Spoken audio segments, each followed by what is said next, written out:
Javid is live in Woodland right now with what's at stake. Nazi.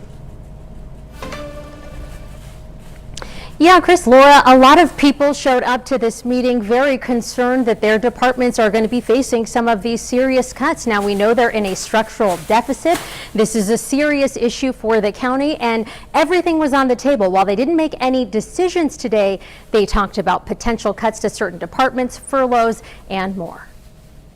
Unfortunately, the reality is that we're spending a lot more than what we're bringing in. At Tuesday's Board of Supervisors meeting, county leaders grappling with a budget gap. $35.7 million. Our budgetary situation is we face a structural deficit. We anticipate that for going forward, our costs will exceed our available revenues. So if we were to implement a furlough, it becomes a question of what is the duration of that furlough. Officials say that gap is driven by rising costs and changes in state and federal funding. We are really concerned about the cuts to the HHSA budget. Advocates warn cutting staff could make it harder for people to access health care and food assistance. The impact will be felt throughout the community because all of the services through all of the departments are going to be impacted. The county's plan includes more than $20 million in proposed cuts, including reductions in health and human services.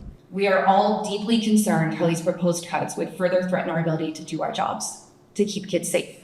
Staff say those cuts could mean higher caseloads and less support for families.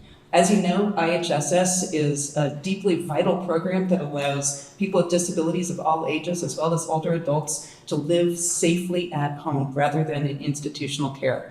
County leaders say cutting the budget will also mean tough decisions on which services are impacted. So it's anticipated that the budgetary reductions would result in the commensurate reduction in service, particularly if the position is filled.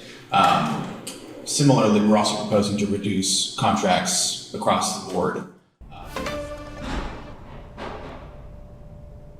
Yeah, this was just a heavy discussion for everyone in the room today. And while, again, no decision was made, the supervisors heard the proposals and they are expected to release their recommended budget on June 2nd, and that will be followed by a public meeting on June 9th.